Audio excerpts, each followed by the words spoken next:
Here's a little funny story. Another funny story, and I'm in a different effect because you could do this on this phone. This is an amazing Sony Xperia 1X. I think it's a 1X. This phone cost me $1,000, and it was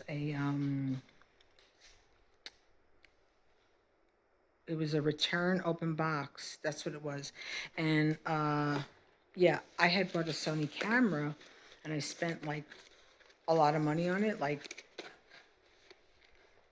$1,500. For me, that's a lot. Anyway, but and the Sony, this one, Sony Xperia Pro, it does the same thing. So anyway, the funny story is, I had the town had contacted me regarding my deck. Now, this is so ridiculous. What happened was, we put the deck up in 2015, got the permits, completed everything, submitted the permits. That was done, right? I get a letter that I needed to close out the deck, and what had happened also was I was going to sell my house on 2 different occasions prior. Excuse me.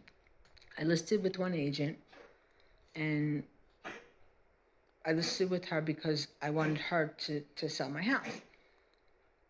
Then I pulled the listing because what I was looking at was not comparable to what I have here. And so I said, listen, I can't do this. I'm not prepared. I'm not ready. Okay, so there were no showings, none of that. All right, then about a year later, I went ahead and I did it again with another agent. One of these 2 ladies went ahead because I pulled the sale, and I know which one it is because I I know I know what they're doing. They went to the town and they did a cross-reference because I had some stuff here that I didn't know I had to get permits on. Okay, there was a utility sink down there, and well, we had electric for a little small mini stove. Okay, she went ahead, and I know who did it. She went ahead and she said, "Oh well, this is there, and it's not on the town, and this is there." She ratted me out. That's okay, because you know when you do stuff like that to be vindictive to people, you get it comes back at you 7 times. Okay, 7 times. It's like yeah. Trust. When you do something to be vindictive to someone and to be not kind, you don't know what's going on with that person. It comes back. But anyway, the funny story is that with this follow-up now, with my shed and everything, I had some other stuff. And this one inspector comes, and I said to her, I said, you know what? This is like a bunch of BS. I said, I'm being harassed. What the F is going on? She's from the Bronx, all right?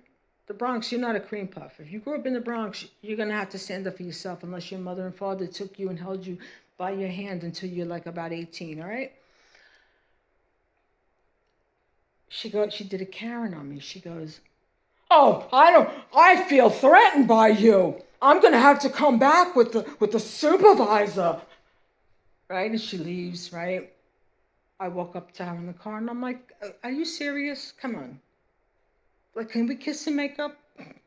No, I didn't say that, but I was like, come on. I said, you know, you're coming, you're here, you're telling me this stuff, this, that, and the other. I said, because of something that's not on here, and because I said, who the F? It's like, really? And she goes, oh, well, I'll schedule it. I'll schedule it. Anyway, I just left her a message saying that. It was just funny. I had to say that. But come on. You grew up in the Bronx. I say something like, who the F did this? Like, am I in your face screaming? No, we were having a conversation. Come on now. Put the brakes on it, baby. Karenicity. Please turn that down. Karenicity. Tone it down. Because you try to get people jammed up because you just want to pull like, oh, you've become victimized? Please. Anyway, that's what I got to say. Till next time. Bye.